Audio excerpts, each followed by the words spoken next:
Bueno, ¿puedo?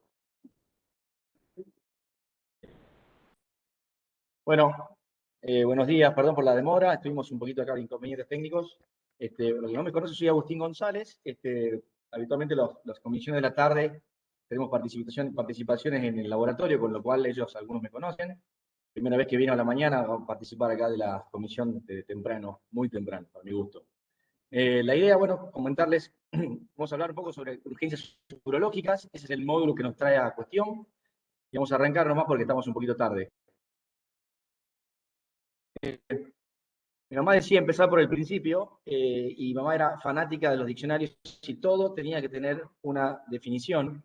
Y cuando hablamos de urgencias, esto viene del latín urgens, que dice urgente, o de urgere, que significa urgir, es decir, que apremia o que requiere una pronta atención. Y cuando nos basamos principalmente en lo que significa la salud, la Organización Mundial de la Salud tiene una definición puntual para esto, que es bastante larga, y dice aparición fortuita en cualquier lugar o actividad de un problema de causa diversa y gravedad variable que genera la conciencia de una necesidad inminente de atención por parte del sujeto que lo sufre o de su familia. Esto tan largo se puede resumir en dos cuestiones. Tiene que haber dos componentes, un problema de gravedad variable que requiera una necesidad inminente de atención. Esto es básicamente una urgencia según la Organización Mundial de la Salud.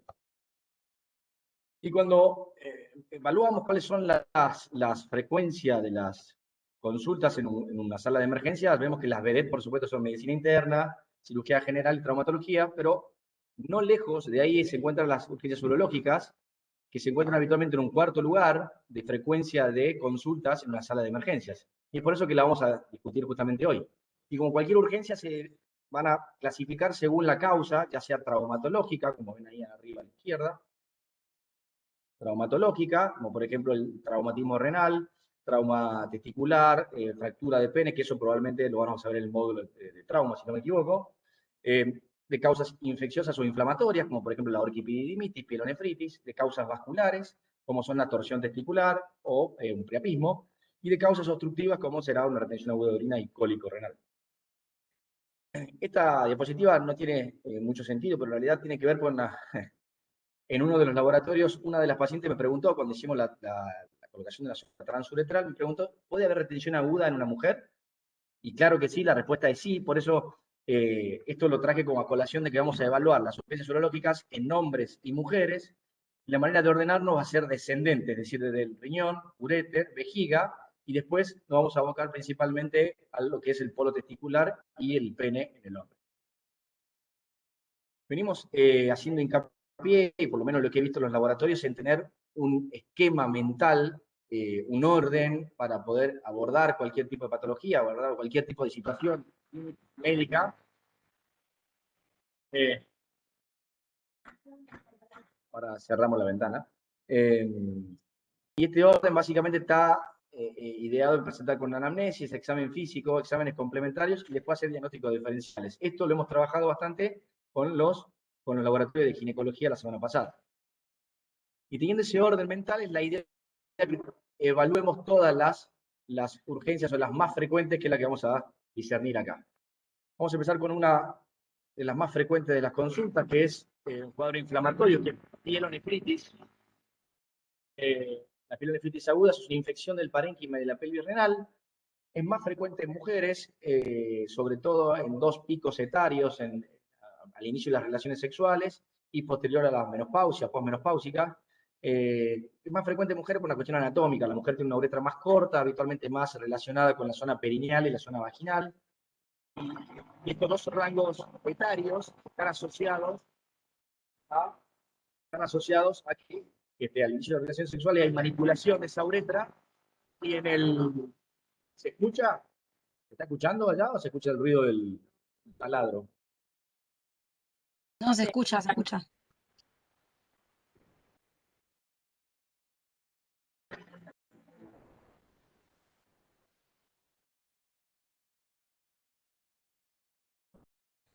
Bueno, continuamos. Le decía que, bueno, los dos rangos etarios más frecuentes son al inicio de las relaciones sexuales, producto de la manipulación uretral durante las mismas, y posmenopáusica debido a la falta de estímulo estrogénico. La manera de la cual llegan los gérmenes a la pelvis o al parénquima renal es a través de una vía ascendente canalicular. Los gérmenes más frecuentes son los gram negativos, Escherichia coli a la cabeza, sigue después otros gérmenes como el Proteus, Klebsiella. Y por supuesto existen factores de riesgo asociados a la presencia de la pielonefritis aguda, que son, como les dije recién, que sean mujer, los hábitos, las personas que utilizan el bidet o duchas vaginales, el tabaco, aquellas personas que son retenciones sociales, es decir, que aguantan mucho la orina o el deseo de orinar. Por supuesto, la edad y, como les dije, otros tipos de factores de riesgo que tienen que ver con la manipulación de la vía urinaria, ya sea instrumentación, obstrucción por algún tipo de cuerpo extraño o cálculos. Entrando en ese esquema mental que les venía diciendo, la idea es empezar por, vamos a presentarse este cuadro clínico, y habitualmente son pacientes que van a tener un dolor lumbar, la aparición va a ser insidiosa, progresiva en el tiempo. Cuando evaluamos si la característica es un dolor continuo, que habitualmente puede aparecer a veces de manera cólica, pero suele ser de manera continua, a veces puede estar acompañado de fiebre y, en algunos casos, digamos, ser previamente tener disuria y polaquiuria, es decir, síntomas bajos, por esta vía ascendente canalicular que le decía que muchas veces genera infecciones en el tracto urinario inferior y ascienden hacia la vía urinaria superior. Puede estar asociado a veces en cuadros más graves, con compromiso hemodinámico, astenia, náuseas y vómitos. Siguiendo con nuestro esquema mental, lo que hacemos puntualmente después es un examen físico, vamos a detallar las cosas que son positivas en un examen físico de este tipo de cuadro, y cuando hacemos una percusión renal o peloteo renal, habitualmente suele ser positiva, es decir, el paciente va a aumentar o va a inferir dolor cuando hacemos estas maniobras semiológicas. Cuando palpamos el abdomen, puede haber en algunas situaciones distensión abdominal secundaria a una descarga vagal, no es muy frecuente, pero lo que sí puede ser frecuente es la palpación del punto uretral superior que sea doloroso. Justamente la línea umbilical y la parte externa del recto anterior, ¿sí? En cuadros graves, cuando esto evoluciona, puede haber alteraciones hemodinámicas, principalmente febriles persistentes, frecuencia cardíaca alterada, hipotensión arterial, frecuencia de respiración elevada, o livideces, que significa básicamente alteración hemodinámica distal. ¿Qué hacemos cuando tenemos una pielonefritis aguda? Básicamente tenemos algunos exámenes complementarios que nos van a ayudar a definir, digamos, a definir el cuadro y confirmarlo. Por supuesto, laboratorio general de sangre y orina, el hemograma podría mostrarse con leucocitosis. La creatinina y la urea a veces en algunas situaciones puntuales complicadas pueden dar alteración de la función renal. El sedimento de orina hidrocultivo va a mostrar piuria, presencia de gérmenes, eso va a confirmar nuestra sospecha diagnóstica. Y en pacientes que vamos a requerir una internación, un manejo intrahospitalario, esos pacientes habitualmente se les realiza un hemocultivo. Imágenes solamente o habitualmente se solicitan en pacientes que consideramos vamos a internar, pacientes que vamos a tener un cuadro complicado. ¿Por qué? Porque justamente las imágenes lo que nos permiten hacer es evaluar esas complicaciones asociadas, es decir, evaluar si el paciente está obstruido, además de tener un cuadro infeccioso. Eso lo vamos a ver con una hidronefrosis, como se ve acá en la ecografía del lado izquierdo. Si tenemos absceso o colecciones de pus, como se ve en la tomografía del lado derecho, y aire en el parénquima renal, que habla de pielonefritis enfisematosas, que son cuadros graves de pielonefritis. Es decir, las imágenes las dejamos habitualmente para cuadros que sospechamos complicados.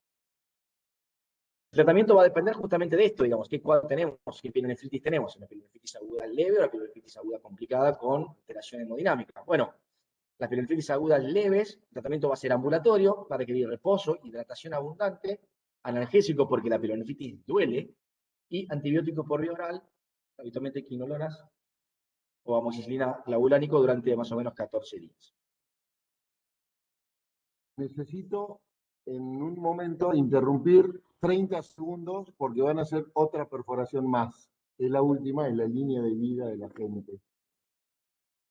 ¿Te aviso? Perdón. 30 segundos. Bueno, ningún problema. Seguimos entonces, continuamos. Entonces, las pielonefritis graves van a requerir ser internados. Entonces, ¿qué pacientes vamos a internar? Aquellos que, porque tienen náuseas, vómitos, no toleran el antibiótico por vía oral, no van a poder hacer un tratamiento específico, o cuando tienen signo de un cuadro grave, es decir, que están deshidratados, que tienen fiebre persistente o alteración hemodinámica, como dijimos anteriormente. Estos pacientes, por supuesto, van a requerir una internación Y la maniobra inicial es una resucitación inicial con fluidoterapia, antibiótico, esta vez por vía endovenosa, y pues, por supuesto, en el caso de que sospechemos o confirmemos con una imagen que está obstruida esa vía urinaria, hay que hacer un drenaje de esa obstrucción, y después más adelante vamos a ver, cuando veamos cuadros de urgencia obstructiva, cuáles son las maneras de hacer un drenaje. Pero bueno, básicamente tenerlo en cuenta. Si hay una obstrucción asociada a la pielonefritis, drenaje de la vía urinaria. Bueno, pielonefritis aguda, me parece. Después vamos a hacer una pausa para hacer preguntas respecto a todo esto, si es que no nos perforan, justamente. Lo que decía después, otro tipo de urgencias urológicas son las obstructivas. Analogía del agua de una casa, se la robé a Santomín, no sé si vieron el seminario de Fernando, se lo robé, no se lo pedí permiso, obviamente, como hago mucho con él. Entonces, me pareció interesante por dos motivos. Esta analogía a nosotros nos permite saber, básicamente, un cuadro obstructivo a qué nivel está y qué situación nos va a dar, porque no es lo mismo cuando vemos un cuadro de la vía urinaria superior, que se define desde la vejiga hacia arriba, riñón y uréter, o si es un cuadro que se da en el tracto urinario inferior. Los cuadros son diferentes.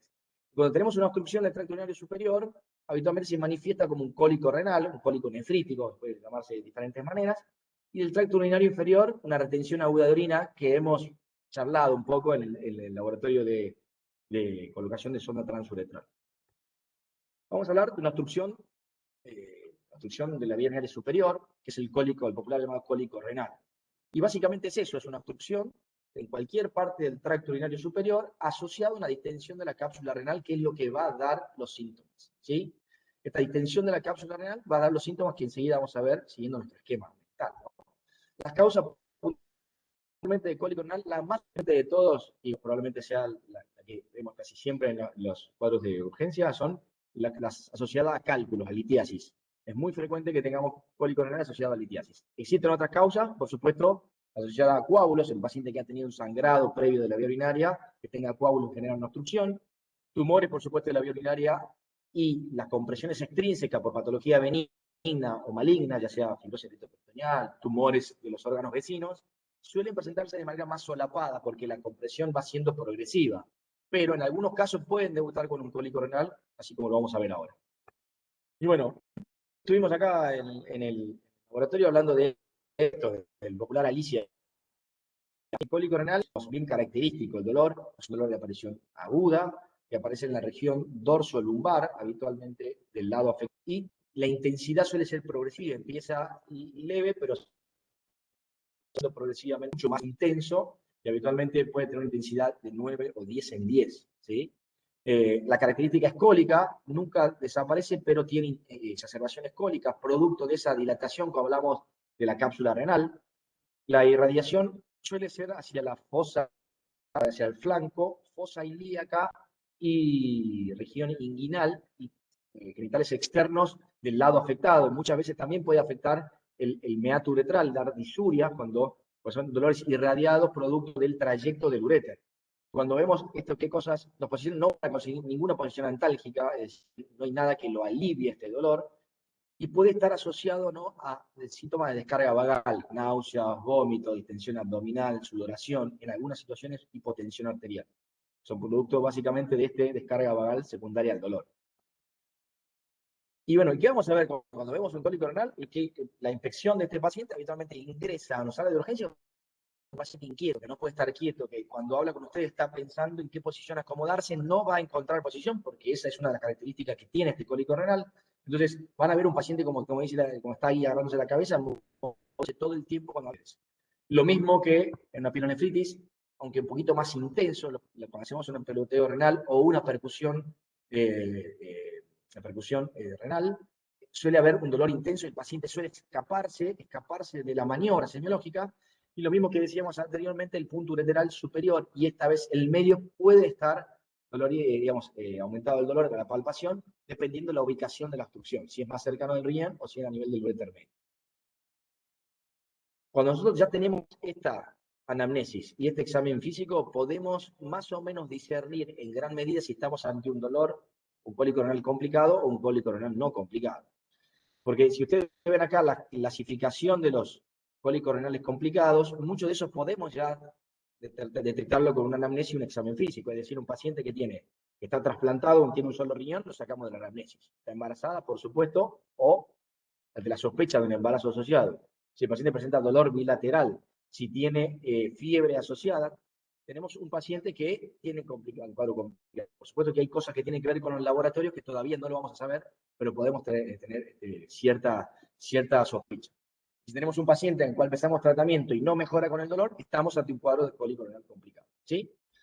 Entonces, cuando tenemos un cuadro que sospechamos es complicado, hay que hacer exámenes complementarios. ¿Sí? Como venimos diciendo, son exámenes complementarios que complementan nuestra sospecha diagnóstica ante la anamnesis y el examen físico.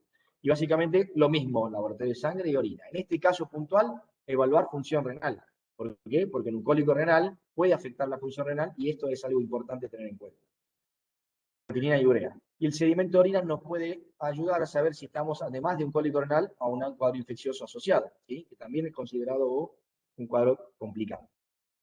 Las imágenes también son muy útiles en el cólico renal, sobre todo, repetimos, en los cuadros que sospechamos son complicados, y la vedette y la más importante de todas es la tomografía. Si tenemos acceso y posibilidad, la tomografía es la que mejor definición nos va a permitir en este cuadro. Nos va a permitir saber, como ven ahí, marcado a la derecha, un cálculo, en este caso, el nivel de la obstrucción, que muchas veces es muy importante, el grado de hidronefrosis que tiene el riñón, si tiene complicaciones asociadas, es decir, si ha perdido extravasación de líquido, que se llama rotura de fornix, es decir, si después tanta la presión en el riñón que ha generado una salida de orina al exterior, al retroperitoneo, eso puede verse así, o también puede verse otras causas que no sean litiasis de obstrucción, como dijimos anteriormente. Eso la tomografía nos lo permite ver. Si no contamos con tomografía, podemos hacer un diagnóstico también de un cólico renal complicado con ecografía y radiografía simple. Si bien tiene menos sensibilidad, se puede ver litiasis, se puede ver hidronefrosis y se puede ver lo que nosotros llamamos jet ureteral, es decir, la salida de orina en la vejiga cuando evaluamos un paciente con un cólico renal. Si no observamos salida con ecografía Doppler de la vejiga, podemos observar que ese riñón está tapado. ¿Sí? Podemos inferirlo en este contexto, en este cuadro. Pero si se llevan a casa, lo mejor para hacer es una tomografía, si tienen la opción, una tomografía, si no, una radiografía más una ecografía complementarias. Bueno, y el manejo, por supuesto, va a depender puntualmente de que encontramos. Un cólico renal no complicado requiere tratamiento sintomático. Viene a la guardia con dolor, analgesia endovenoso, corticoides y antieméticos si estuviera asociado con náuseas o vómitos. Y el paciente tiene una buena respuesta, se va de alta con analgesia vía oral. Y esto que le puse acá, terapia expulsiva médica, es algo que usamos los médicos.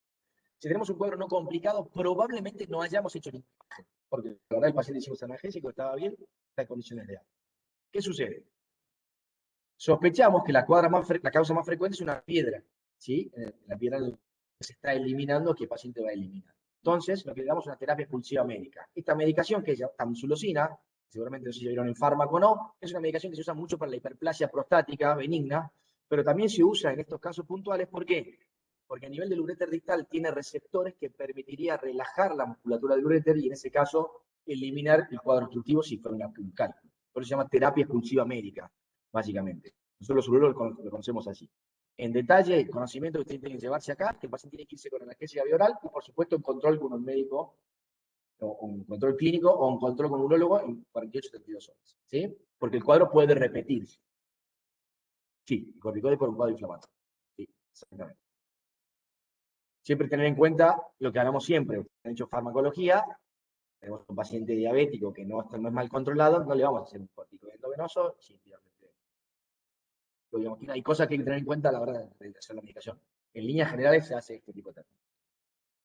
Y en los pacientes complicados, paciente que, repito, que no calma el dolor, vamos a hacer imágenes, vamos a verle cuál es la causa, paciente que tiene algún tipo de infección urinaria asociada, paciente que altera la función renal, que tiene un solo riñón y está tapado, hay que drenar esa vía urinaria superior. Es decir, lo mismo que hicimos cuando hacíamos el drenaje transuretral, porque la vejiga no podía vaciarse, hay que hacerlo en el riñón. ¿Cuáles son las maneras de hacerlo? Dos. Intrínseca, extrínseca. Intrínseca básicamente es colocar, como se llama, ustedes ven ahí, un tipo de stent, acá no lo están viendo bien porque están medio lejos, pero es un catéter que se llama catéter doble J. Es un catéter que tiene como memoria, tiene dos rulos en la parte proximal y en la parte distal, y cuando uno lo coloca y saca el tutor que tiene interno, se forma ese rulo que es un medio de fijación para que no se mueva. Eso permite que la orina se descomprima y sigue saliendo por la vía natural. En el caso de no poder hacerlo por múltiples motivos, alteraciones anatómicas, porque no podemos ascender, porque la obstrucción es muy grande, porque tiene un tumor ginecológico que no nos permite acceder desde abajo, hay que hacer lo que se llama una derivación externa, que es una derivación percutánea, es decir, una punción justamente a través de la piel que permite acceder a la vía urinaria por una punción. Eso lo hacemos a nivel del riñón y colectamos la orina en una bolsa externa, ¿sí? Esto principalmente es el manejo de un cólico renal complicado.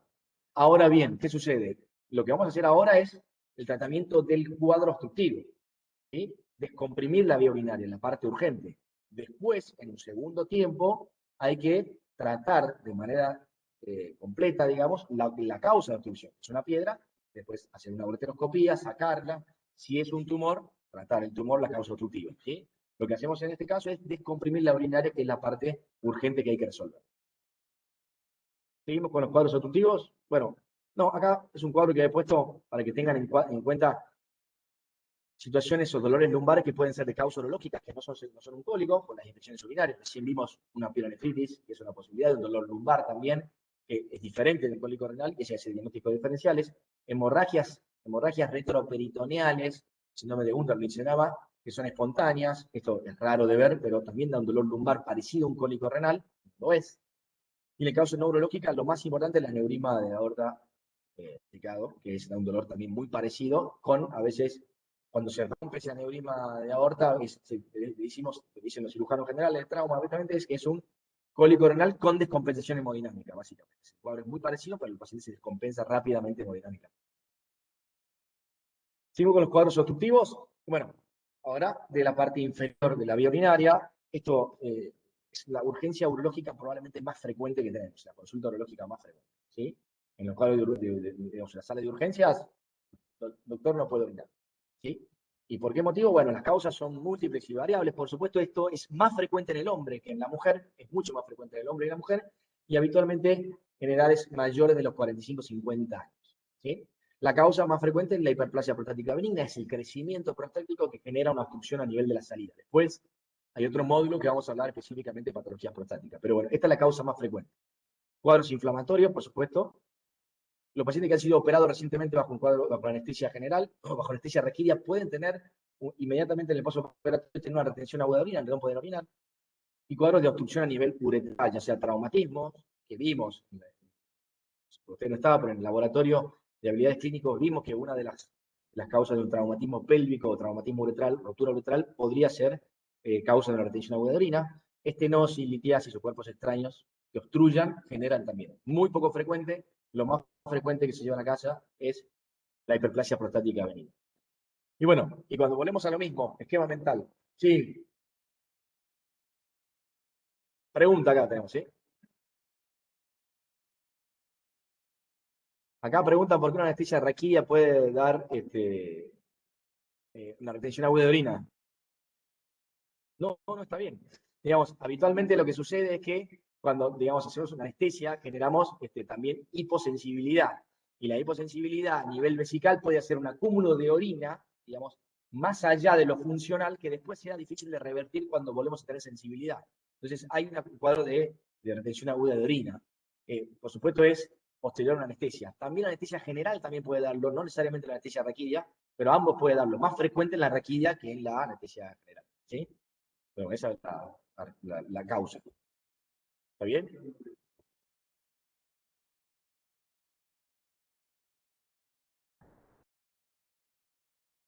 No, pues estamos acá en pausa.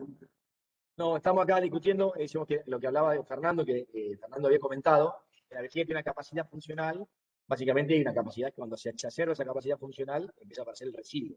Esto es lo que sucede en este caso de anestesia. Bueno,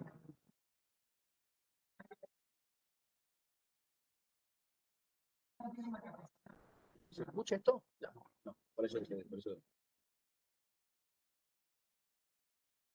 Hola, hola.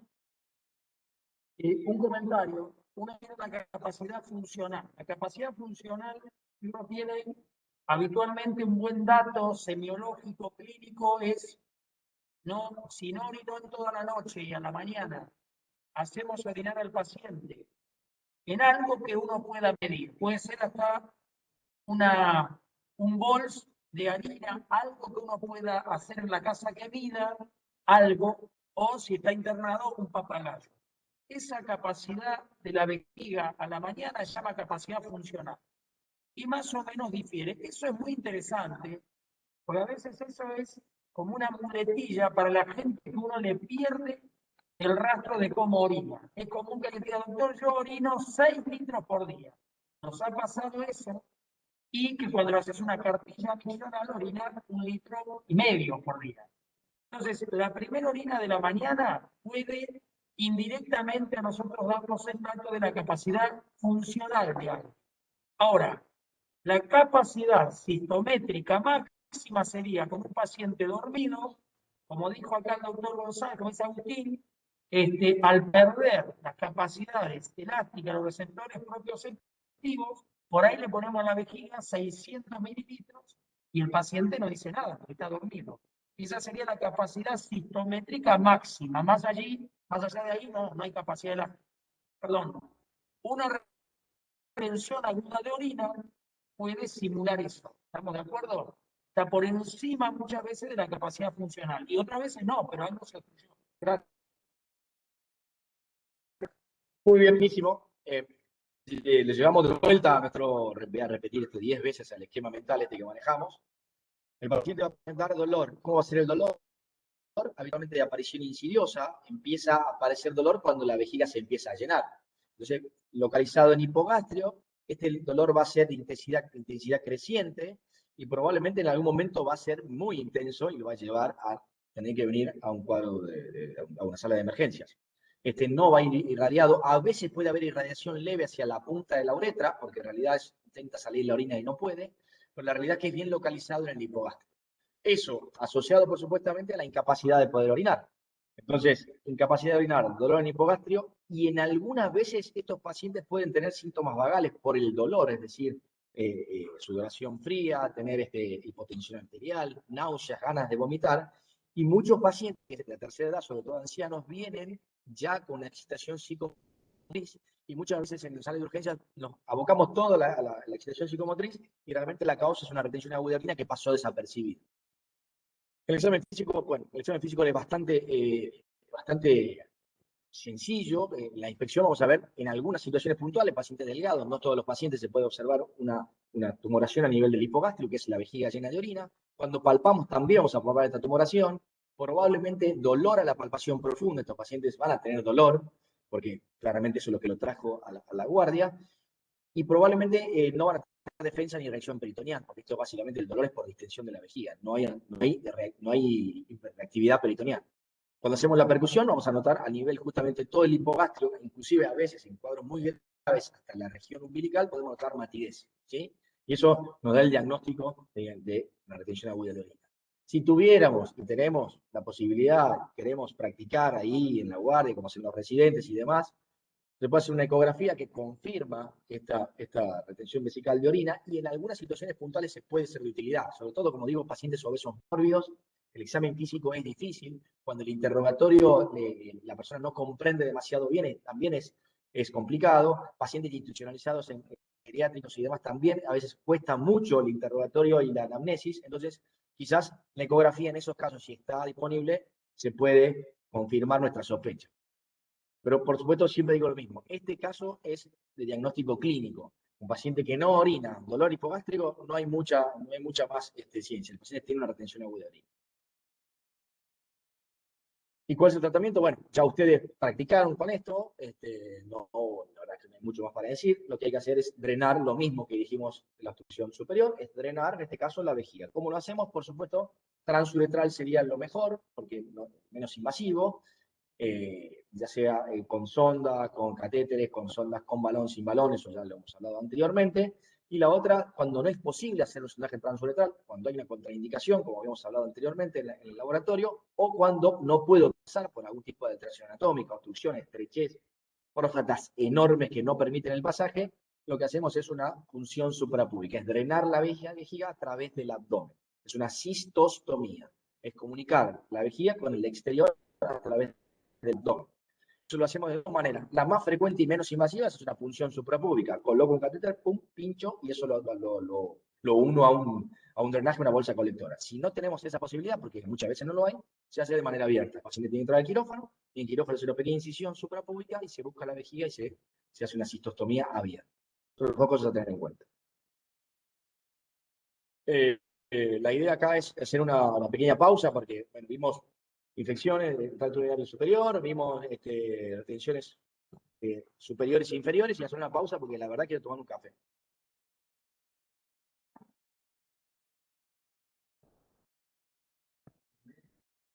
No, bueno, por eso, porque yo... Por eso. ¿Alguna pregunta? Ahí no sé si el chat, yo no sé si el chat acá...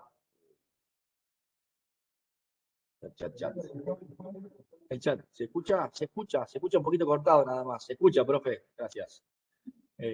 Bueno, ahora, respecto a preguntas. Uy. Preguntas respecto a lo que pasamos recién. Acá, ¿alguna pregunta a ustedes? ¿Algo que les llame la atención? ¿Algo que quieran saber cómo se hace?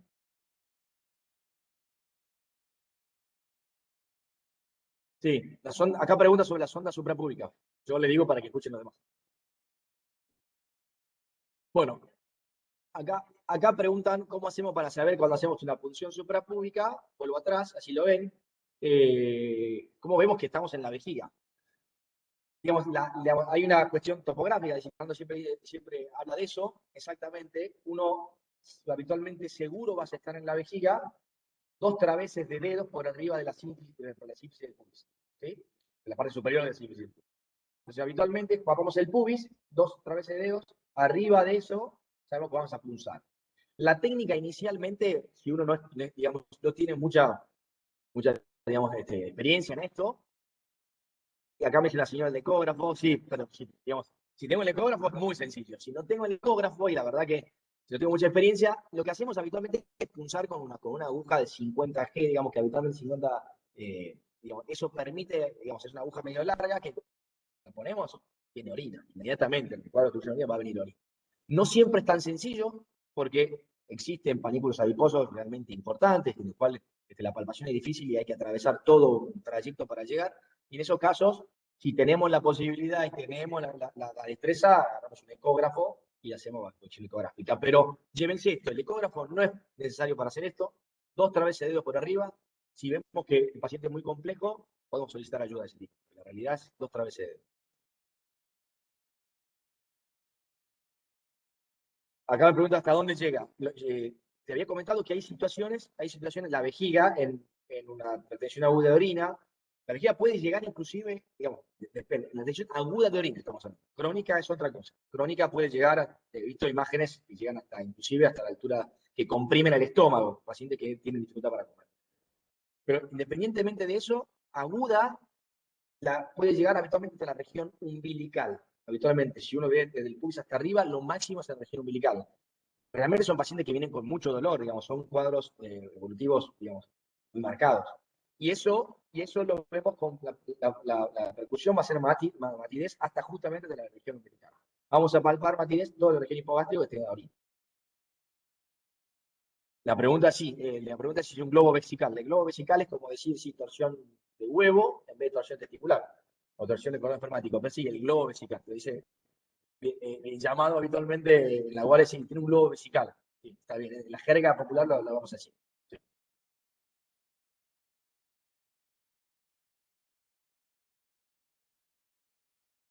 Bueno, acá me preguntan si en el cólico renal complicado, cada cuánto se cambia un catéter doble J. La realidad que es esta. El doble J cumple la función simplemente de drenar la vía urinaria. ¿Está bien? Y va a ser, digamos, una medida inicial. Nosotros vamos a drenar la vía urinaria y, si es posible, en el mismo momento, digamos, va a depender de muchas cuestiones, pero lo habitual es drenar la vía urinaria. Y en un segundo tiempo, no es que vamos a dejar el WJ puesto y cambiarlo cada tanto. ¿Sí? Si es posible, si la causa por la cual se produjo la obstrucción lo permite, después en un segundo tiempo hay que operar esa causa, resolverla, para que el paciente quede sin catéter WJ. ¿Sí? El tiempo habitualmente de si es un cálculo, desde que colocamos el WJ hasta hacer después la intervención, son 10-15 días, el tiempo que esperamos. Distinto es si hablamos de un cuadro complicado con infección. Son todas diferentes cosas. Con un cuadro infeccioso hay que sortear el cuadro infeccioso, es decir, que pase todo el cuadro agudo de infección, constatar que no hay más infección y recién hacer el procedimiento para desobstruir, definitivamente, ¿no?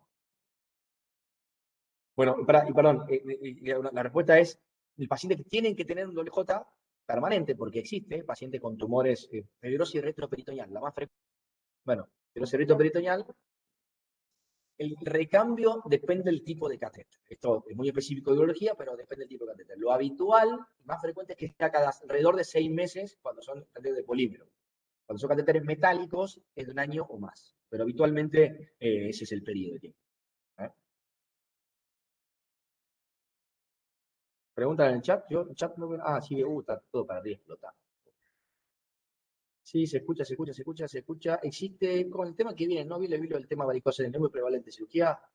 El varicocele no es una urgencia urológica, pero sí es un cuadro de dolor testicular que hay que, digamos, es uno de los cuadros diagnósticos diferenciales. Después lo vamos a seguir, ahora sí esto. ¿Existe un límite de tiempo para hacer la evacuación de la vejiga? La realidad es que el tiempo te lo da el dolor, el paciente va a estar muy dolorido. Y además, digamos, cuando hablamos de un cuadro agudo es un paciente que habitualmente orinaba, vaciaba su vejiga, por lo menos parcialmente, aunque sea, y de pronto no puede vaciarlo más. Distinto es cuando es una retención crónica. El paciente viene acumulando orina de manera progresiva y el paciente no puede orinar. Eso es distinto, el comportamiento clínico es distinto. Habitualmente pueden ser pacientes que no tienen ningún tipo de dolor. En este caso, puntualmente, el paciente va a tener dolor. El tiempo le va a dar el dolor. El paciente va a pedir, por favor, que hagan algo. O sea, y va a depender muchas veces el tiempo de la compliance, es decir, de la capacidad que tenga esa vejiga. Es decir, un paciente joven como yo, va a tener una compliance vesical mucho mayor que un paciente de 75 años. ¿Por qué? Por la edad misma. Se va produciendo fibrosis a nivel del tejido muscular y eso disminuye la capacidad de la vejiga. Es decir, él le va a doler antes que a mí, por ejemplo. ¿Sí? Eso básicamente, ese es el tiempo que podemos esperar. Otra pregunta, ¿existe un límite? Ya está. Profe, ¿en la paraplegia es más frecuente esta complicación de tensión aguda de orina o no tiene nada que ver?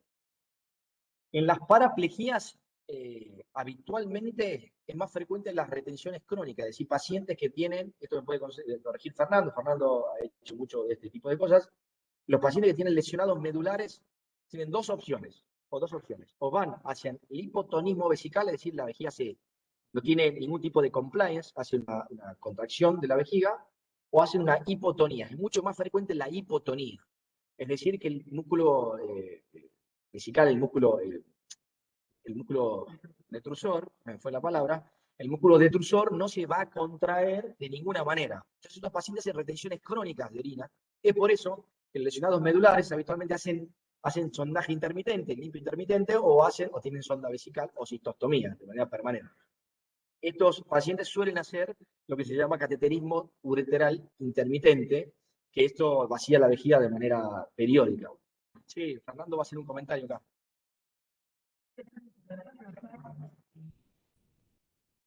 Excelente el enfoque de Agustín hasta ahora. Excelente el enfoque de Agustín. Me hace pensar cuando el paciente me dice, gracias doctor por ahora. Por ahora.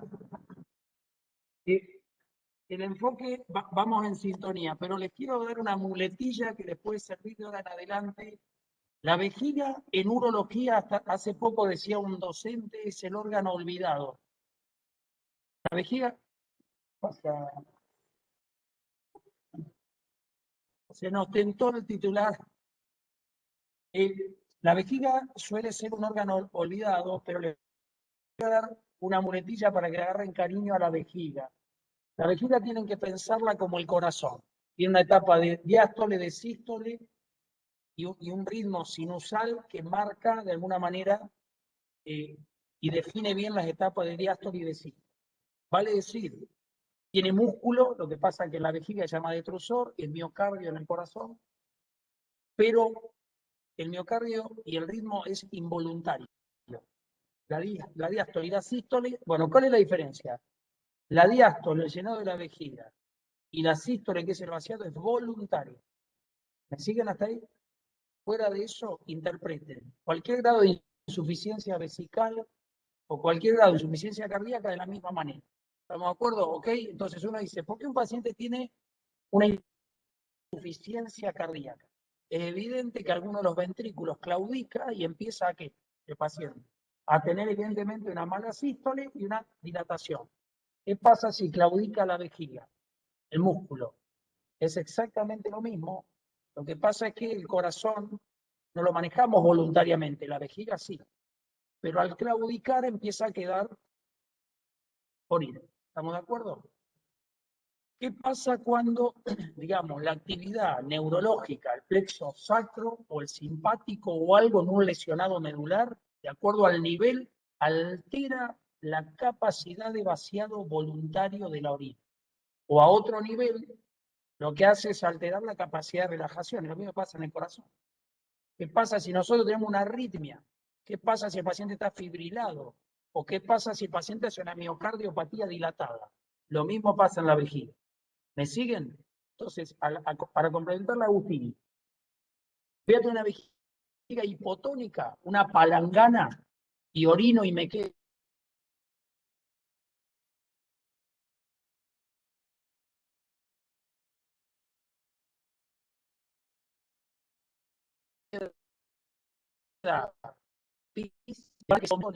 un medular, es justamente el plexo simpático que es el que relaja.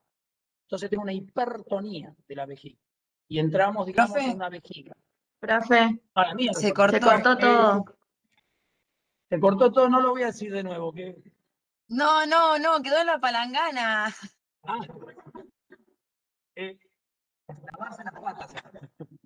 Lo que quiero decir es que en esa similitud con el funcionamiento del corazón, lo que pasa es que el corazón es involuntario, esto es voluntario.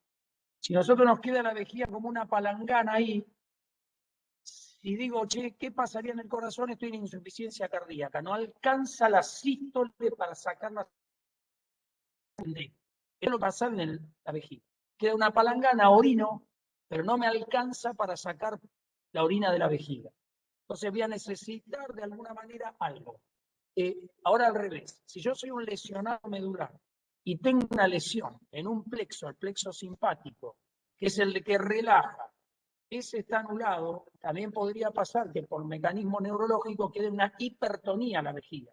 Vale decir, como en un ventrículo cerrado donde la sangre entra, no relaja, y pasaría lo mismo en la vejiga, y eso también sería otro problema, porque se transformaría la vejiga en un reservorio de muy baja capacidad y de alta presión. Y ni les digo si queda por un tema neurológico con una vejiga hiperactiva, sería con una arritmia. Yo la mejor manera que tengo de explicarle a los pacientes cuando van a orinar 15 veces por día con apremio es que tienen una arritmia en la vejiga, que hay contracciones que no las puede inhibir el cerebro, no las puede inhibir él, y la vejiga agarró un comando especial. Esa es la forma de agarrarle cariño a la vejiga, pensarla como el corazón. Si se enamoran de la vejiga, mejor. Vamos a tener más urólogos. Pero es la manera de terminar de entender lo que dice Agustín. ¿Por qué alguien me va a confundir, le pongo una sonda y tiene 70 mililitros, no tiene una retención? Y en otros, por ejemplo, alguien que te traen en una silla de ruedas, un lesionado medular, le pones una sonda y le sacás 1,8 litros. ¿Me entienden? Es así la cosa. Perdón, En el chat que decía que se cortó en la palangana. Le pongo una pregunta más a Marina Bustos, que dice, ¿cómo diferencia una pielonefritis aguda de un cólico biliar complicado? Pienso en que en un cultivo confirma la pielonefritis, pero tengo entendido que el resultado del mismo tarda 2 o 3 días. Entonces, cólico biliar no, cólico renal. O sea, pielonefritis y cólico renal es, digamos, justamente una cosa a tener en cuenta para hacer diagnósticos diferenciales. Fíjense que muchas veces, digamos, un cólico renal complicado va asociado a una pielonefritis, porque un cólico renal que tiene fiebre es un cólico renal complicado. Se obstruyó, la orina que estaba atrapada en el riñón se infectó y eso generó una pielonefritis, es una asociación. ¿Cómo diferencio una pielonefritis de un cólico renal, digamos, complicado? Si tengo una pielonefritis, habitualmente va asociada directamente siempre habitualmente a fiebre y a parámetros inflamatorios. Con respecto al cultivo, puntualmente uno en la guardia no espera el resultado completo del cultivo, porque hay una parte que sale habitualmente a la hora y media, que es el sedimento de orina. Que es la primera parte de ese cultivo de orina, que es el examen físico-químico directo con microscopio de la orina. Y eso nos permite ver leucocitos aumentados, aumento de glóbulos rojos, y en algunas veces permite ver los gérmenes directamente. Entonces, si yo tengo ese sedimento de orina y no tengo ningún cuadro de obstrucción, pienso en una pielonefritis. ¿Está bien?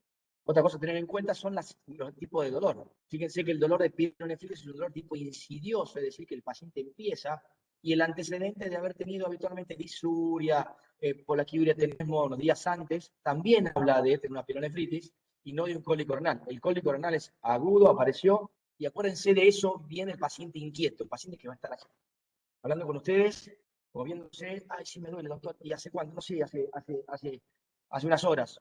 Entonces, eso también son parámetros, digamos, semiológicos que nos van a permitir diferenciar. Sí son primos hermanos, sí hay que tenerlos en cuenta uno asociado con el otro, y sí, por supuesto, descartar que no haya asociado a un cólico renal una pielonefritis, que eso sería el manejo de drenaje. Otra pregunta acá, el alumno de Angelini.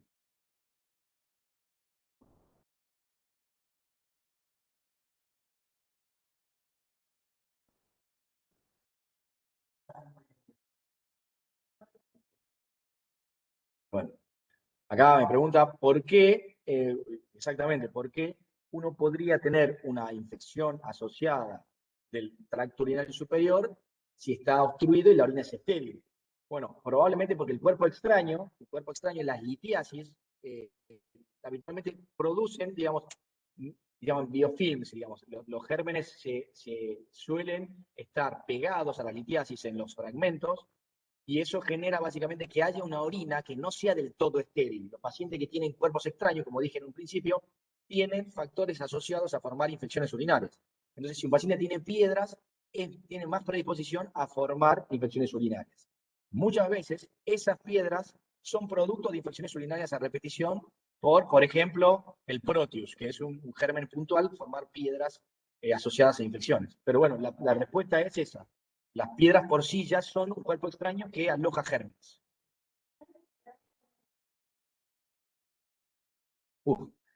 A mi juego me llamaron, me encanta. Acá preguntaron si hay algo que haga, digamos, que haya predisposición individual a formar piedras. La respuesta es sí, claramente sí. Y justamente es una predisposición individual que tiene habitualmente algún tipo de carga hereditaria.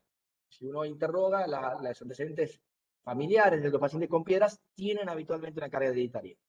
Y eso es un capítulo muy grande para hablar, pero la realidad es que sí, hay alteraciones, digamos, independientemente de la carga hereditaria, va a depender de factores de riesgo que sean modificables y no modificables. Modificables son, por ejemplo, el tipo de trabajo, un paciente la persona que trabaja en una parrilla, todo el tiempo calor, deshidratado, que tiene un factor asociado a su trabajo, que vive en un clima cálido, ¿sí? Que, por ejemplo, que toma poca cantidad de agua, son efectos, factores modificables. Y los factores individuales, que no los pueden modificar, habitualmente son alteraciones metabólicas, que es, digamos, todo un capítulo para hablar, pero son alteraciones metabólicas inherentes, por ejemplo, hipocitraturia, mucha cantidad de ácido úrico en la orina, mucha cantidad de calcio, hipercalciuria, todo eso que puede ser primaria, secundaria, absortiva, digamos, todo un capítulo para hablar, pero sí, la respuesta básica y elemental es sí. Bueno, la pregunta es si el cólico renal puede volverse a repetir. Sí, claramente sí. De hecho, es lo que vemos todo el tiempo, paciente del cual tratamos el cólico renal, le decimos, mirá, escúchame, sos joven, es un cólico renal, te operamos por este cólico renal, es probable que tú lo repitas en 2 años el 50%. O sea, existe. Tenemos que hacer algo para evitar que vos sigas formando piedra. Nadie vuelve, o muy poco vuelve. ¿Por qué? Porque se fue el dolor, la vida fue mucho mejor, y se fueron, no volvieron, y de pronto al año y medio lo ve de vuelta así, doctor, no le hice caso, y está de vuelta con un cólico. Sí, sí, por supuesto, hay manejo para la litiasis. De hecho, creo que tenemos un módulo de patología prostática y litiasis, así que vamos a hablar de ahí después. Pero bueno, si les parece bien, no sé si hay más preguntas. A ver acá, sigamos, ¿no? Sí, yo se los va la hora. Palangana, buenísimo, gracias. El sedentarismo y el tabaco también. El sedentarismo y el tabaco sí son. El sedentarismo no tanto, sí el tabaco es un factor de riesgo asociado a infecciones urinarias. Profe, hay fármacos que también tienen en general cálculos, ¿no? Sí. El más común y más frecuente conocido es el indinavir, que es es un antirretroviral, digamos, que se utiliza para el HIV. Es un cálculo que da cálculo puntualmente, son cálculos radiolúcidos. Pero bueno, sí.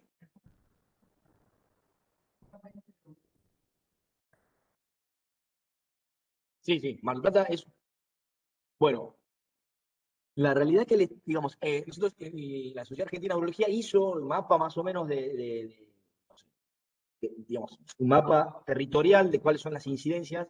Digamos, Mar del Plata es una incidencia alta de cólico renal. Y la verdad es que no sabemos específicamente por qué. Se está demostrado que el agua dura, Mar del Plata es una ciudad que tiene agua muy dura, no tiene asociación con los cólicos renales, distinto a lo que todo el mundo piensa, que todo el mundo viene, doctor, sí, claro, yo cuando limpio la pava está llena de sangre, dice lo mismo. No, le digo yo. Se le va toda, se le derrumba toda una teoría que viene forjando con su señora hace rato y yo le tiro por la borda. No, se sabe que, digamos, justamente que no tiene ningún tipo de incidencia. No, digamos que implicancia, perdón. Es una tasa, digamos, la Mar del Plata tiene una alta incidencia de cólico renal, es una sede bastante. El norte de la Argentina también. Eso se cree básicamente que tiene que ver con el clima, básicamente. Y probablemente tenga que ver con esta alimentación y varias cosas. Pero la realidad es que no sabemos puntualmente por qué. Hicimos un mapa más o menos del lugar donde hay mayor prevalencia e incidencia, pero todavía no sabemos. ¿Okay? Bueno, el grupo etario es variable, digamos, la litiasis habitualmente suele presentarse de adolescente para arriba, digamos, y lo más frecuente después de la adolescencia. Y por supuesto que esto va a depender de esto que hablaba recién, de los factores predisponentes, digamos, cuando tenemos un paciente que inicia rápidamente armación de litiasis en la adolescencia o edad temprana, hay que sospechar que va a ser un gran formador de cálculos en el resto de su vida. ¿Existe litiasis en la patología pediátrica? Sí. ¿Existe en la población pediátrica también? Pero bueno, lo más frecuente es en la edad adulto joven. ¿Sigo? Dale, seguimos. Yo me estoy quedando tifón. No, tengo un poquito de café. Riquísimo. Bueno, seguimos. Otra parte interesante. Ahora vamos a empezar, vamos a abocarnos, te decía recién, habíamos visto hombre-mujer, ahora la idea es principalmente una de las urgencias urológicas también frecuentes, el escroto agudo. El escroto agudo es un síndrome caracterizado por presencia de dolor y cambios inflamatorios del escroto, que se produce por afectación del contenido escrotal o de las mismas paredes del escroto, ¿sí? Contenido escrotal, testículo, epidídimo, básicamente, habitualmente eso, o de las capas o las cubiertas. Las causas variables, muy variables, estuvimos hablando un poquito recién a la mañana, pero las causas son todas estas que están acá abajo. Sin embargo, el 95% de las consultas urológicas en el salón de urgencia es una torsión del cordón espermático, una orquiepididimitis, que es una urgencia inflamatoria e infecciosa, y la torsión hidrática, que también es otra urgencia vascular. Hay que hacer una mención sobre el tumor testicular. Si bien más adelante vamos a tener un módulo sobre urooncología, el tumor testicular puede presentarse en ciertas ocasiones como un escroto agudo. ¿Por qué? Porque el tejido tumoral, cuando crece, la sangre, en algún momento, los vasos de neoformación no dan abasto para irrigar ese tejido y suelen necrosarse. Cuando hay una necrosis, eso genera inflamación local y muchas veces, es difícil diferenciarlo de una torsión. ¿Sí? Entonces, muchas veces un paciente puede venir por un cuadro parecido a una torsión testicular y cuando hacemos, si tenemos suerte, hacer una ecografía, vemos que en realidad tiene un tumor. Empezamos con la verdadera urgencia urológica del escroto agudo. Este es una verdadera urgencia urológica porque, como dijimos en un principio, ¿se acuerdan que hablábamos del diccionario y de eso? Además que a nadie le importa, pero decíamos que era un problema de gravedad variable que requiere, en este caso sí requiere, una resolución inminente. ¿Sí? ¿Por qué? Porque en este caso sí realmente es una urgencia vascular. Lo que sucede habitualmente es, digamos, ahora vamos a hablar del tipo de torsiones que hay, pero es una rotación sobre su eje del testículo, entonces eso genera básicamente, como decíamos recién en la pregunta que hicimos, es que haya una torsión de los vasos sanguíneos que irrigan ese testículo. Y probablemente lo primero que va a haber es edema. Primero hay edema, porque no hay falta de flujo, hay inflamación, no, edema. Lo segundo que hay es una trombosis venosa, trombosan las venas. Lo que hay después es una trombosis arterial y puntualmente después en un cuadro de isquemia severo que con el tiempo lleva a un infarto. ¿Sí? El tiempo habitualmente, igual dicen los libros, 6 horas, ¿sí? Como un parámetro estipulado de 6 horas. No siempre está así. En menos tiempo puede haber un infarto, o en mayor tiempo puede salvarse una gónada. Pero habitualmente los que dicen los libros y la bibliografía es 4 a 6 horas. Les dije que íbamos a hablar de torsión, tipo de torsiones, para nombrarlas, principalmente las extravaginales e intravaginales. Tiene que ver con una cuestión anatómica, ¿sí? Lo que nosotros vamos a recibir en una urgencia básicamente van a ser habitualmente las intravaginales. Es el 95% de las causas. Las extravaginales habitualmente están intraútero y tienen que ver puntualmente con, si ven acá, con el testículo cuando va descendiendo del abdomen hacia la bolsa escrotal, va fijado a lo que se llama el gubernáculo. El gubernáculo alguna vez puede estar alterada su fijación y rotar. Esto suele pasar intraútero o neonato, recién nacido, y el diagnóstico habitualmente es con un testículo ya indurado, que ya están necrosados. La gran mayoría de las veces estos pacientes pierden el testículo porque el diagnóstico habitualmente es tardío. Con lo cual nosotros vamos a recibir ya este tipo de que son las intravaginales, es decir, cuando el testículo ya está ubicado dentro de la bolsa secretal, envuelto por la túnica vaginal, es el cuadro que vamos a recibir en la guardia. Se produce básicamente porque hay tensión en la fijación. El testículo está fijado con algunos ligamentos a la bolsa escrotal. Cuando eso se está alterado, eso es en predisposición individual, claramente, se produce una torsión sobre su eje habitualmente. Y eso, como dije anteriormente, produce hipoxia, isquemia y después infarto. Habitualmente está desencadenado por una contractura brusca del músculo cremaster. El músculo cremaster se contrae bruscamente y genera esta rotación. Y esto es desencadenado justamente por algunos estímulos, que puede ser el ejercicio físico, puede ser las relaciones sexuales, el momento de defecar, cuando hay mucho frío, algunos accesos de tos también pueden producir este tipo de rotación y contracción brusca del cremaster que hace que se rote. Y volviendo a lo que habíamos hablado anteriormente, el paciente va a entrar con un dolor testicular, ustedes lo van a ver con dolor testicular tenso. El paciente va a venir doblado de un dolor testicular, ¿sí? En la zona, la forma de aparición es súbita, habitualmente aparece en las pocas horas de la consulta, es localizado justamente el testículo, es de intensidad progresiva, va aumentando con el tiempo, habitualmente suele aumentar a dolores muy intensos. En algunas situaciones puede estar irradiado la zona, digamos, vaginal, hipogastro y algunas veces la zona perineal también, dependiendo la zona de irradiación, y puede acompañarse a veces de síntomas vagales como náusea, vómito, sudoración. Y esto es importante, lo que seguramente hemos hablado con la comisión que tuvimos a la mañana, es que es importante saber que preguntarle, interrogar sobre episodios previos similares de dolor que han tenido estos pacientes. Es frecuente sí y no, pero puede pasar que estos pacientes hayan tenido cuadros similares de torsión testicular parcial y que se vuelve a detorsionar el testículo de manera espontánea y han tenido un dolor que ha durado muy poco tiempo, no lo han llevado realmente a la consulta urológica, pero básicamente esto hay que interrogarlo y cuestionarlo al momento de hacer la anamnesis. Cuando vamos a inspeccionar un paciente, vamos a observar, digamos, habitualmente primero una asimetría. Vamos a observar que el testículo está asimétrico, el testículo afectado va a estar habitualmente más elevado.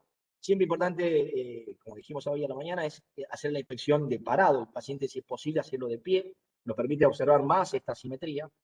Vamos a ver que el testículo afectado está elevado, horizontalizado, y muchas veces va a tener eritema, edema, inflamación local que se puede ver en el escroto. La palpación suele difusa, el testículo va a ser muy doloroso, el paciente no va a permitir palparlo, el dolor va a ser todo generalizado en el testículo. Cuando hacemos el reflejo cremasteriano, probablemente va a estar ausente. Cuando hacemos la maniobra de reflejo, el testículo no va a ascender. Y cuando hacemos la maniobra de French, que es básicamente levantar el escroto, que tiene como objetivo calmar el dolor, en este caso no lo va a calmar, sino que lo va a aumentar. Es decir, es una maniobra negativa, es un PREN negativo, que se llama con nombre propio, pero básicamente esta maniobra, al aumentarla, aumenta el dolor a diferencia de otros cuadros. Y por supuesto, con esto, si uno es muy estricto, ya deberíamos tener el diagnóstico, por lo menos la fuerte sospecha de que tenemos una torsión testicular. Entonces, ante esta sospecha muy fuerte, y si no tuviéramos ningún tipo de exámenes complementarios, porque estamos en un lugar que no tiene acceso, hay que pensar en un tratamiento. Pero como nosotros trabajamos en Argentina y tenemos acceso a todo, a los pacientes les podemos hacer una ecografía Doppler. Ecografía Doppler, si tenemos acceso, no va a demorar el tratamiento, que es lo más importante, y tenemos a alguien probablemente avisado que lo puede hacer, nos permite, digamos, confirmar nuestra sospecha en muchos de los casos con la presencia de un flujo arterial totalmente disminuido o ausente del testículo que está torsionado, porque no hay flujo sanguíneo. Además, a veces puede haber edema escrotal, hidrocelia asociado y un par de cosas, pero lo importante, el signo más importante patognomónico es la ausencia de flujo. El tratamiento consiste básicamente en exploración quirúrgica. ¿Qué significa eso? Explorarlo, habitualmente incisión escrotal. Hago un paréntesis ahí, escrotal. Si nosotros pensamos o sospechamos o nos queda mínima duda de que el paciente puede tener un tumor testicular, el abordaje tiene que ser inguinal. Y después van a ver por qué, porque si no afecta el drenaje linfático, pero tiene una explicación. Si nosotros sospechamos y tuvimos la certeza en ecografía y el paciente nos queda una duda de algo, el abordaje tiene que ser inguinal. ¿Está bien? Lo habitual, si no tenemos ninguna sospecha de eso, es hacer una incisión escrotal. Hacemos una incisión escrotal probablemente en el rafe medio que nos permita acceder a ambos testículos. El testículo que vamos a explorar hay que sacarlo, detorsionarlo, volverlo a su posición normal y evaluar si revierte el flujo. Si el flujo sanguíneo vuelve a aparecer, la coloración mejora y la característica más parecido a lo normal. Si eso sucede, lo que hay que hacer es recolocar el testículo en la bolsa escrotal y fijarlo, que se llama pexia testicular. Eso evitaría que vuelva a suceder lo mismo en otro momento. ¿Sí? Pausa. Sí. Pregunta, sí, escucho.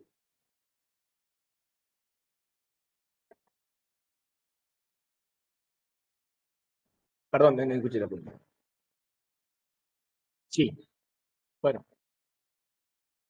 una vez que expusiste el testículo, lo volvés a su posición normal y ahí colocas paños calientes para que... Pregunta.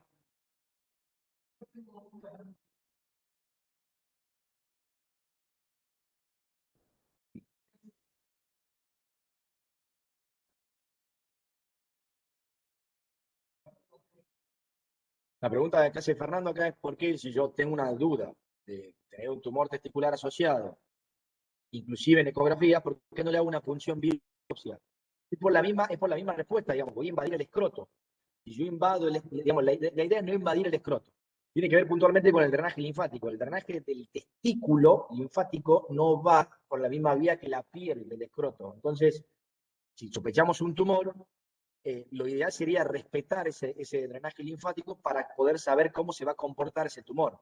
Si nosotros invadimos el escroto, va a haber alteración del drenaje linfático y eso podría pasar que, por ejemplo, un tumor testicular de adenopatías inguinales que no lo da nunca. ¿Sí? Entonces, esa es la causa por la cual no violamos el escroto. Acá lo dijo muy bien acá, pero bueno, igual lo vamos a... ¿Alguien sabe, acá pregunta Angelini, el malo de la película, pregunta si alguien sabe cuál es el drenaje del testículo, hacia dónde va, cuál es el drenaje linfático del testículo? Cric, cric, cric, cric, cric, cric. Pueden habilitar el micrófono. ¿Eh? Ahí está, mirá. Ledema Santiago, hacia el peritoneo.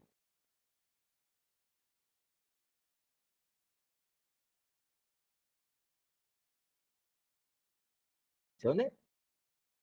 Bien, bien. Bueno, acá le ganaron de mano a todos los que están allá atrás. Sí, va el retroperitoneo, Ahí está. Julián, bien, Julián. ¿Y el escroto?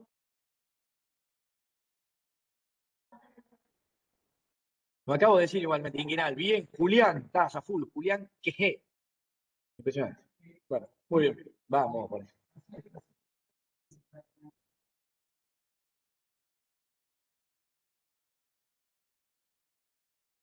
Bueno, sí, la piel del escroto es igual que el pene y la vulva, van habitualmente a la región inguinal.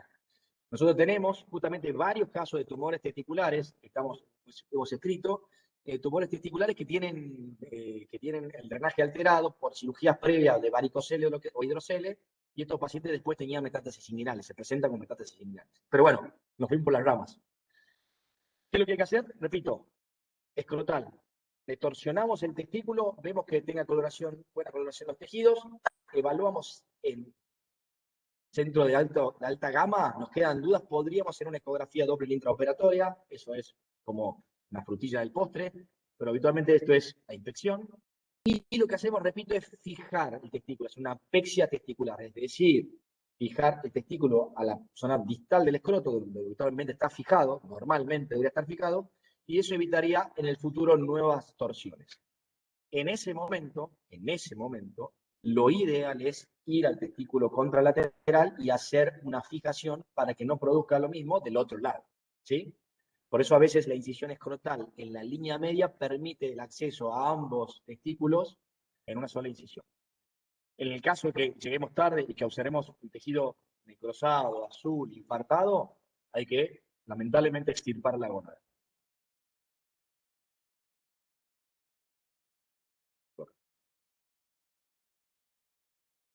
Bueno, vamos a continuar con algo un poquito más benévolo. Otro de los cuadros de escroto agudo, que digamos que hay que hacer diagnóstico diferencial, la torsión didáctile. Las idátides son, digamos, como restos embrionarios de los conductos colectores de Wolff o conductos de Müller que se ubican en diferentes lugares del testículo, se hace en el epidídimo y o el testículo.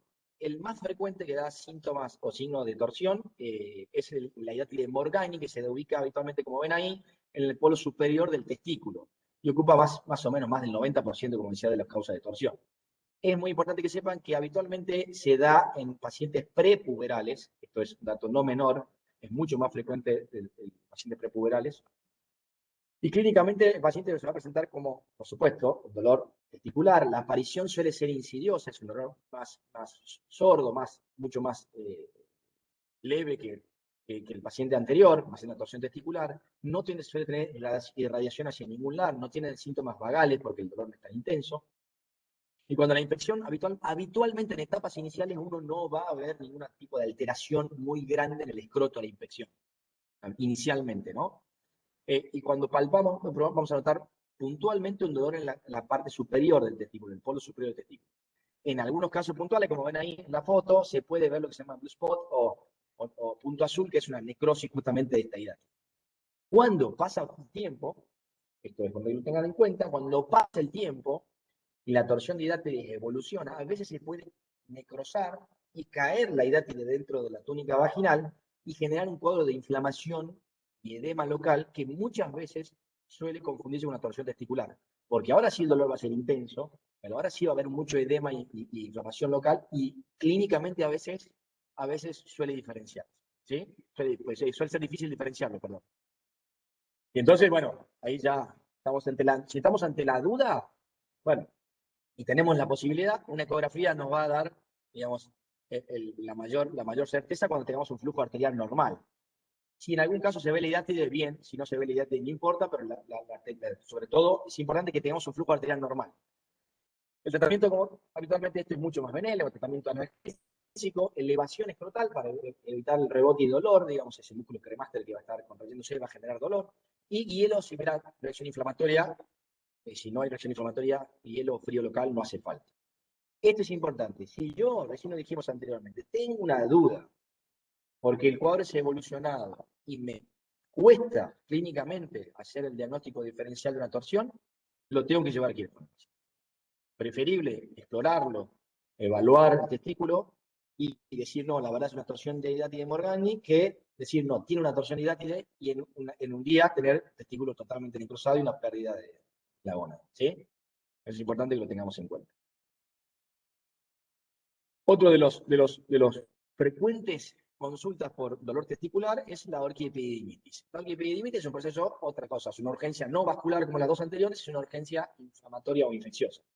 Justamente es un proceso inflamatorio que se da habitualmente primero en el epidídimo y después el testículo, ¿sí? Es un cuadro habitualmente que puede ser causa infecciosa, es la más frecuente de todas, hay otras causas que no son infecciosas, y habitualmente la vía, digamos, la causa de esto es un ascendente canalicular, es decir, por vía uretral, conductos eyaculadores, referente, epidídimo, habitualmente el epidídimo suele inflamarse primero y por contigüidad suele afectarse el testículo, esto es muy importante que lo tengan en cuenta.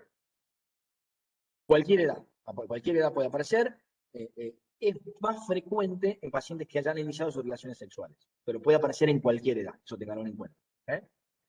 Habitualmente factores de riesgo, principalmente relaciones sexuales sin preservativo, personas que tienen obstrucción de la vía urinaria, ya por hiperplasia, por algún tipo de sinuretra, paciente en el cual hemos instrumentado la vía urinaria también tiene riesgo de hacer un cuadro de orquiepididimitis. ¿Sí? Las orquiepididimitis son cuadros frecuentes en pacientes que tienen obstrucción de la vía urinaria, pacientes que tienen sonda vesical a permanencia, es muy frecuente que hagan cuadro de orquiepididimitis a repetición. Como decía, la vía ascendente canalicular, el germen más frecuente es Escherichia coli. ¿Sí? La Escherichia coli es frecuente tanto en pacientes que están sondados continuamente o en pacientes previos a las relaciones sexuales. Esos dos habitualmente son frecuentes la Escherichia coli.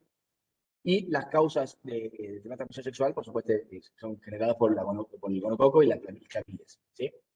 Existe causa no infecciosa, por ejemplo, la miodarona podría dar, el fármaco miodarona podría en 10-11% dar un cuadro de orquiepididimitis inflamatorio, pero no infeccioso. La orquitis urliana, producto de un cuadro viral de paperas, conocido como paparotiditis, con el tiempo podría dar una orquitis urliana, que no es un proceso bacteriano, sino es un proceso reaccional. Pero bueno, básicamente lo que usted tiene que saber es que lo más frecuente es un cuadro infeccioso, ¿sí? La presentación, dolor testículo generalizado, pero acá voy a corregir, no es generalizado. Lo más frecuente es que haya dolor del epidídimo, la palpación del epidídimo, y a veces por contigüidad al dolor testicular, ¿sí? ¿Está bien? Es importante que tengan en cuenta. Es más localizado en la zona del epidídimo y con el tiempo se hace generalizado al testículo. La aparición, igual que la anterior, es insidiosa, empieza a aumentar. El dolor es continuo, al principio de intensidad leve, empieza a aumentar la intensidad progresivamente y puede ir acompañado de fiebre y escalofríos, que habla básicamente de algo evolutivo. A la infección vamos a ver el aumento del tamaño, fíjense esto con lo anterior que vimos en el caso clínico, aumento del tamaño, vamos a ver un cuadro inflamatorio con eritema, pérdida de las arrugas escrotales habituales, producto de la tensión de la piel. A la palpación, el dolor va a ser intenso, más localizado inicialmente en la zona del epidídimo y después en el testículo. ¿Sí? El reflejo cremasteriano, a diferencia de lo que es la torsión testicular, está presente igual que la torsión didátide. Y cuando hacemos la elevación escrotal con el objetivo de calmar el dolor, en este caso puntualmente sí lo calma. Relaja la contracción del músculo cremáster y esto permite que haya menos dolor. Este es un signo de PREM que se llama positivo porque calma el dolor. Hay veces, digamos, por supuesto, que esto podemos tener complicaciones locales. Cuando pasa el tiempo, cuando pacientes hay inmunodeprimidos, cuando son tratados de manera eficiente, los pacientes pueden de dos maneras, o debutar con esto que es una complicación, es un absceso, es una colección de pus del escroto, o intratesticular, depende de dónde esté, o con el tiempo hacerlo, digamos, un paciente que recibe tratamiento, que no ha respondido bien a la respuesta de tratamiento antibiótico, en unos días venir con este tipo de alteración. Y el escroto agudo, por supuesto, este absceso, por supuesto, hay que tener otra opción. Ahora vamos a hablarles. Ecografía, esto con el diagnóstico ya es clínico. Si tenemos una característica, como hablamos anteriormente, de tratamiento fiebre, dolor testicular, aumento del tamaño, los síntomas y signos que dije recién, habitualmente uno podría sospechar una orquiepididimitis. Si tenemos la posibilidad de ecografía, siempre viene bien. Y en este caso vamos a ver todo lo contrario, un flujo totalmente aumentado por la carga inflamatoria, hidrocele, y muchas veces hay también engrosamientos de las paredes del escroto. Laboratorio en estos casos nos viene bien, por supuesto que sí, para proteger, digamos, leucocitosis, el hemograma si estamos en casos avanzados. Pacientes que tengan cultivo de orina, es importante hacérselo porque sabemos que, como dije anteriormente, muchas veces es ascendente canalicular y puede estar asociado a gérmenes de la vía urinaria.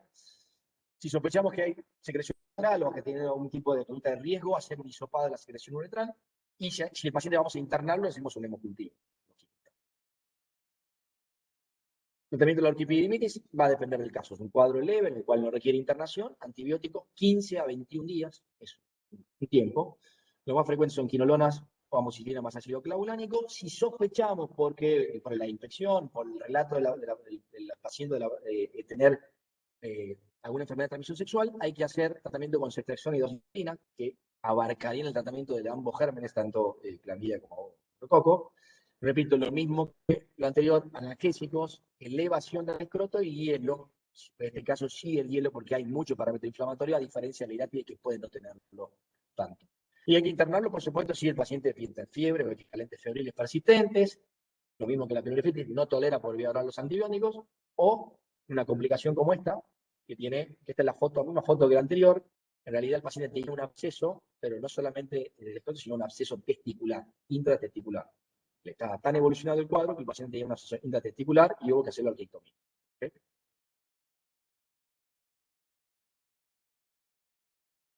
¿Qué pasa, tío? ¿Problema con los chinos acá? Que me veo cara como...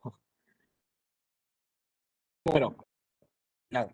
La idea es relajarme un poquito, sé que me queda poco tiempo, me quedan un cosito para hacer. Acá, yo con mi hija juego a un juego que se llama Memotest, no sé si lo conocen. Es un jueguito que uno va haciendo, como que saca, mira, hay un autito, ¿dónde estaba el autito? Y lo busca al otro lado y así, hace que igual que gana fichas.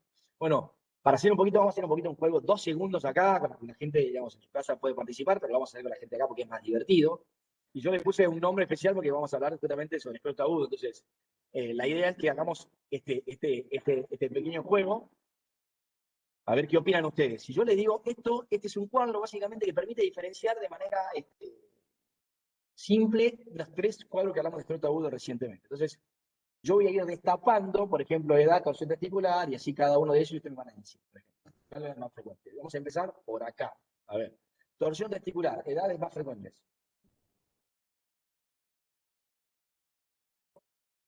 Bien, está bien. Todas las torsiones. Más frecuentes, sí, está bien, mirá. Medio punto para vos, medio punto. Porque, por supuesto, como dijimos, hay un 5% de pacientes en el neonato. Postpuberal es lo más frecuente, pero en neonato hay. ¿Sí? Acá hay que ser fino. La torsión de apéndice. Prepuberal. Impresionante. Impresionante. Punto. Epididimitis. Lo vimos recién. ¿Se dan cuenta, no? No, ella está respondiendo. Los que están en casa, alguno que quiera ver el micrófono. Cualquier edad puso ahí Leila Agostina. Pero adultos ¿Cualquier jóvenes y edad? adultos. Cualquier edad, pero Sí, adultos jóvenes. exacto.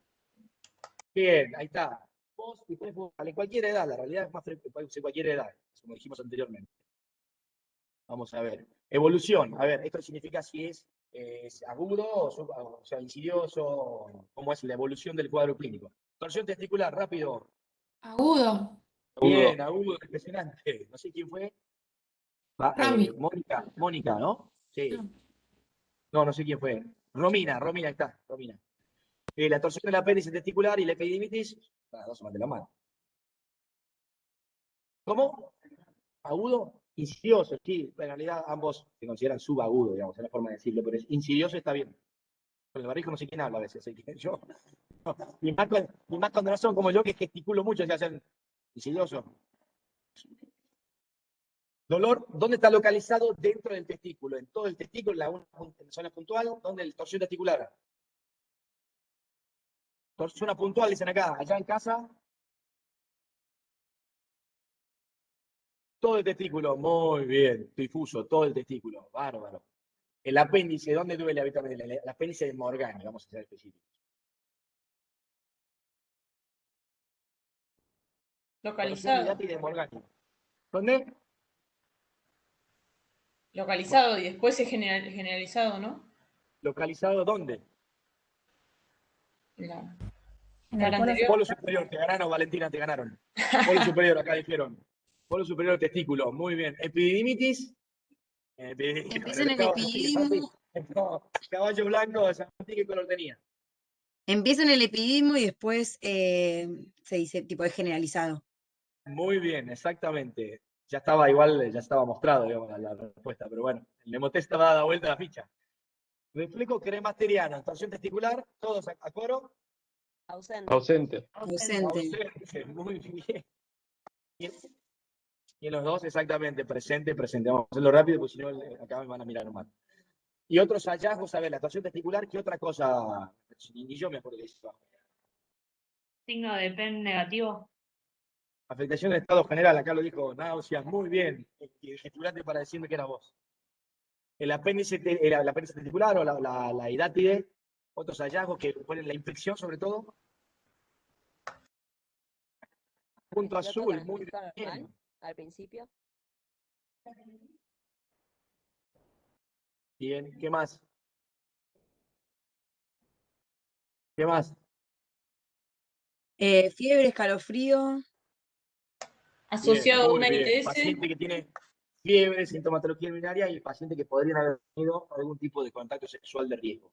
Seguimos porque me va mirando mal. Vamos a la parte más distal de los genitales masculinos. Este es, digamos, es una consulta no tan frecuente, pero sí importante que la conozcan. El priapismo el término viene derivado del griego, priapus, que es esta imagen que se observa acá, que es un dios que estaba asociado a la seducción, a la fecundidad, y habitualmente lo interpretaban como con un falo muy grande. Médicamente, el priapismo se define como una erección peniana que se pone en el tiempo, está relacionado o no a un estímulo sexual. Y habitualmente la bibliografía varía, pero suele ser cuando mayor duración de 4 horas. ¿Sí? Por supuesto, cuando tenemos una erección prolongada en el tiempo, esto puede generar daños irreversibles, por eso se considera una urgencia, si no, no estaríamos hablando en este caso. Es un daño irreversible en los cuerpos cavernosos que a lo largo del tiempo puede producir una disfunción eréctil.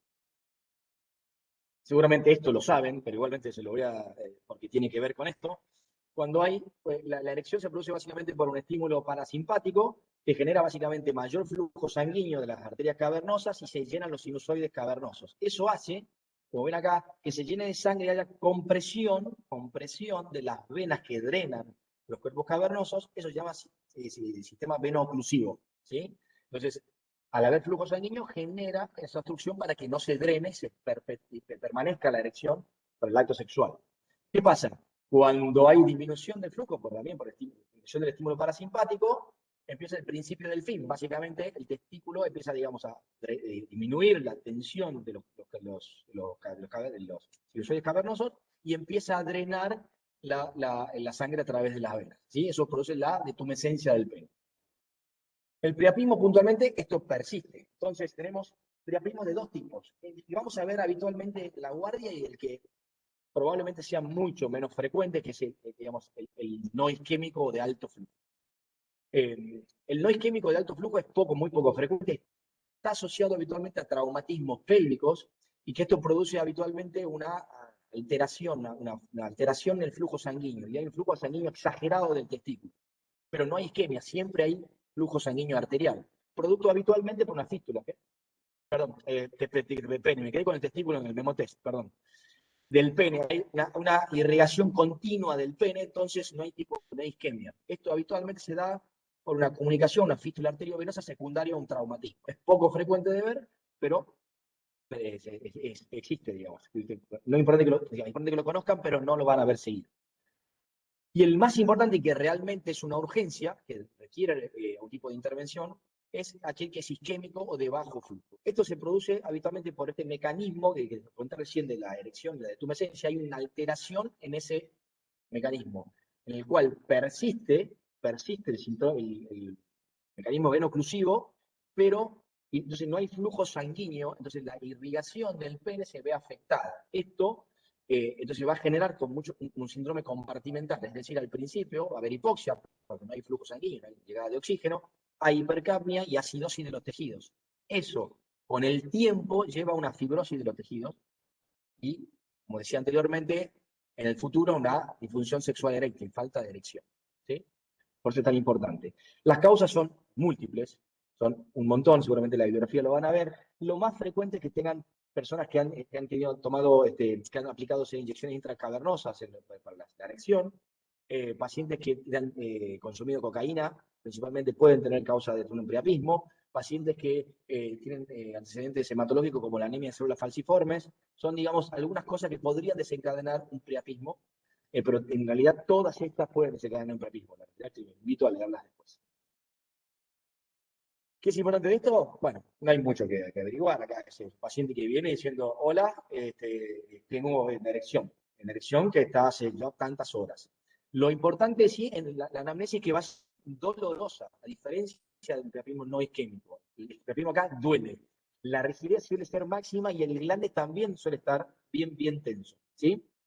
Con eso ya hicimos el diagnóstico del priapismo, pero bueno, muchas veces podemos ayudarnos con algunos métodos complementarios, como por ejemplo la gasometría del cuerpo cavernoso, en el cual, repito, vamos a ver los hallazgos que dije anteriormente, y si hacemos un hemograma, en algunos pacientes hacemos el diagnóstico de anemia de células falciformes que no sabían, ¿sí?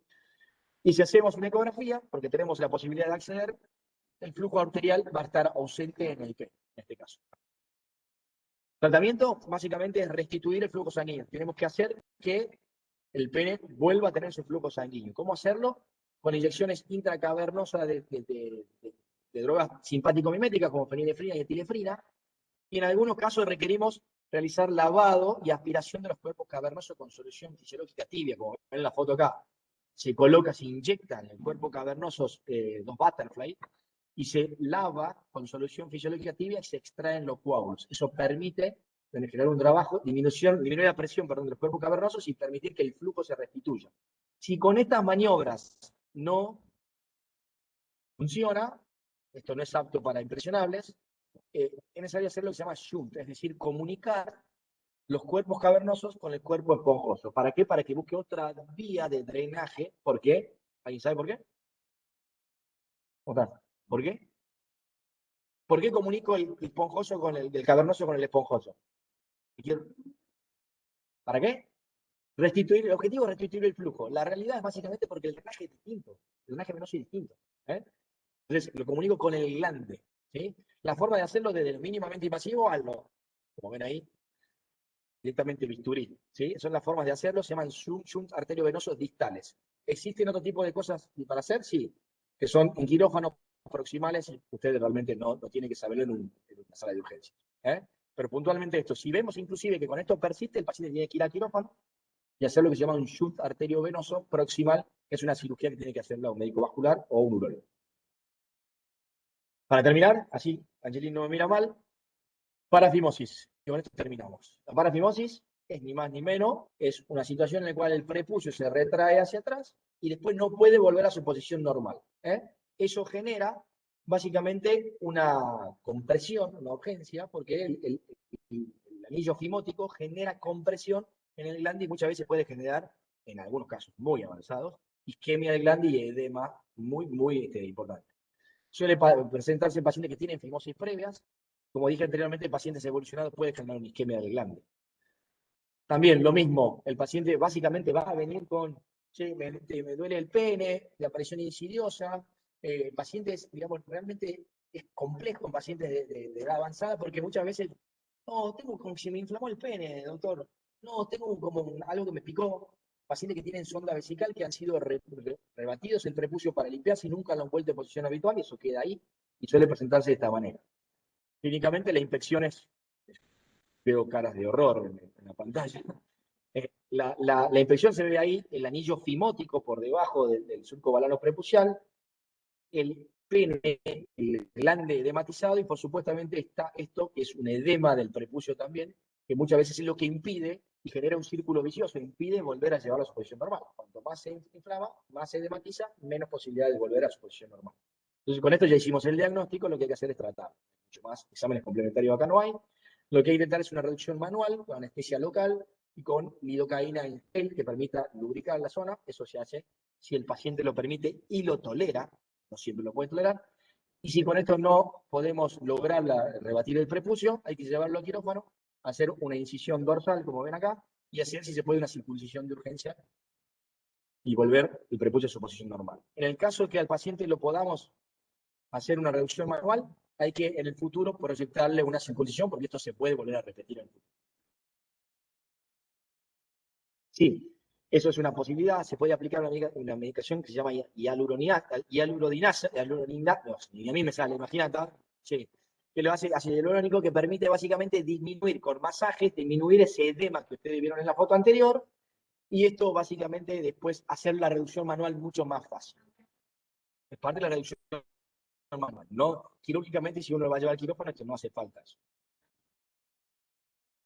¿Cómo? Bueno, muchas gracias a todos. Acá hay preguntas.